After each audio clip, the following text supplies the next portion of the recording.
भारत से भेजे गए 15 मिलियन टन गेहूं को तुर्की ने वापस लौटा दिया। और क्या वजह बताई, जानते हैं आगे की वीडियो में। मेरा नाम है नवीन, आप देख रहे हैं CNTV इंडिया यूट्यूब चैनल। भारतीय व्यापारियों की ओर से भेजे गए गेहूं के कंसाइनमेंट या खेप को तुर्की प्रशासन ने लेने से मना कर दिया। तुर्की के अफसरों ने भारतीय गेहूं में फाइटोसैनिटरी की शिकायत करते हुए वापस कर दिया, जिसके बाद 29 मई को गेहूं के कंसाइनमेंट लेकर तुर्की पहुंचे शिप को वापस लौटना पड़ा। गेहूं के इस कंसाइनमेंट में 15 मिलियन टन गेहूं बताया जा रहा है।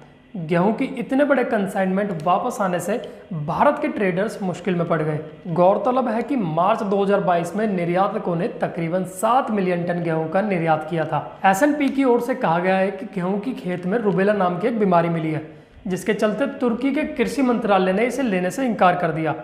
कृषि विशेषज्ञों का मानना है कि भारतीय पौधों में रुबेला बीमारी गंभीर समस्या है। इसी वजह से विदेश जाने वाले कंसाइनमेंट्स में दिक्कतों का सामना करना पड़ता है। गौरतलब है कि ये शिपमेंट देश में गेहूं के निर्यात पर प्रतिबंध लगाए जाने से पहले भेजे गए थे।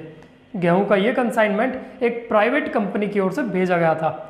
दरअसल अप्रैल में महंगाई दर में आई उछाल के बाद भारत सरकार ने गेहूं के निर्यात पर प्रतिबंध लगा दिया था। गेहूं का सीजन होने के बावजूद पिछले महीने गेहूं की कीमत में 20% की बढ़ोतरी दर्ज करी गई थी। इसके बाद ही गेहूं के निर्यात पर प्रतिबंध लगा दिया गया। हालांकि तब सरकार ने प्रतिबंध से पहले भेजे जा चुके कंसाइनमेंट को इससे अलग रखा था। यूक्रेन युद्ध के चलते भारत के पास गेहूं के निर्यात का बड़ा मौका है, क्योंकि रूस और यूक्रेन के युद्ध की वजह से दुनिया भर में गेहूं की सप्लाई प्रभावित हुई है। दरअसल रूस यूक्रेन दुनिया की कुल खपत का 29% गेहूं की पूर्ति करते हैं, लेकिन युद्ध और प्रतिबंध की वजह से इस वर्ष इन दोनों देशों से गेहूं की सप्लाई बाधित है, जिससे दुनिया भर में खाद्य संकट गहराने का खतरा मंडरा रहा है। ऐसे में भारत के पास गेहूं की सप्लाई करने का बड़ा मौका है। हालांकि इस वर्ष गेहूं की उपज कम होने और देश में बेतहाशा महंगाई बढ़ने की वजह से सरकार ने गेहूं के निर्यात पर प्रतिबंध लगा दिया है। यह भी जानना जरूरी है कि विश्व में गेहूं का निर्यात करने वाले टॉप 5 देशों में रूस, अमेरिका, कनाडा, फ्रांस और यूक्रेन है।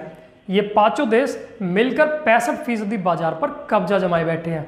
इसमें से 30% एक्सपोर्ट रूस और यूक्रेन से होता है। रूस का आधा गेहूं मिस्र, तुर्की और बांग्लादेश खरीद लेते हैं, जबकि यूक्रेन के गेहूं के खरीदार हैं मिस्र, इंडोनेशिया, फिलीपींस, तुर्की और ट्यूनेशिया।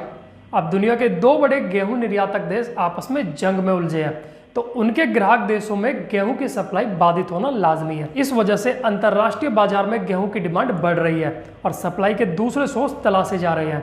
मध्य पूर्व और उत्तर अफ्रीका के देशों में गेहूं संकट की शुरुआत हो चुकी है। कुछ मीडिया रिपोर्ट्स के मुताबिक मिस्र जैसे देशों में कुछ महीने का गेहूं का स्टॉक ही बचा है।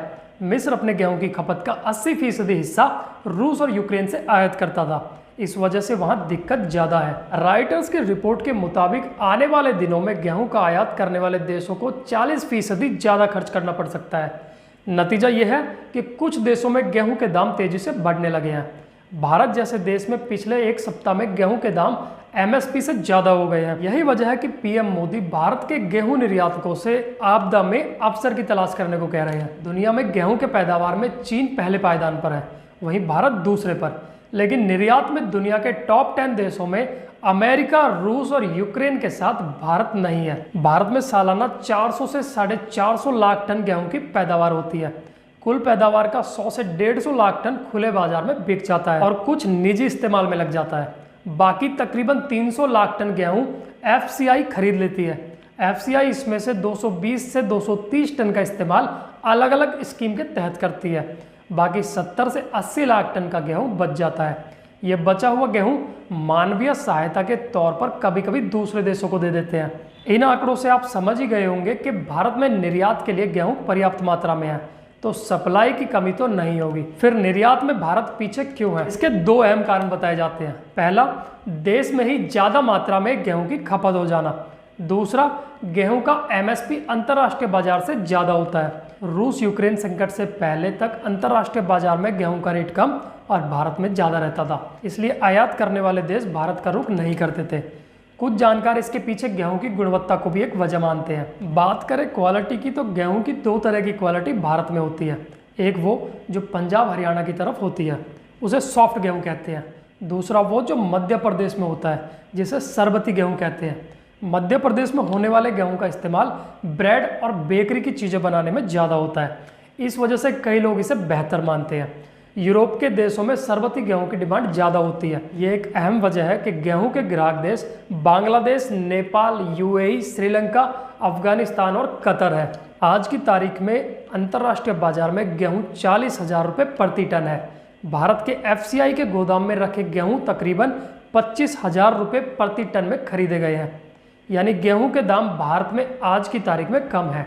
इसीलिए भारत उन देशों को अपना ग्राहक बनाना चाहता है जो पहले रूस और यूक्रेन से गेहूं खरीदा करते थे। तो दोस्तों, ये थी आज की वीडियो। मैं उम्मीद करता हूँ आपके कुछ डाउट्स इस वीडियो से क्लियर हुए होंगे। अगर हाँ, तो वीडियो को लाइक, शेयर और चैनल को सब्सक्राइब करना मत भूलिएगा। नमस्कार।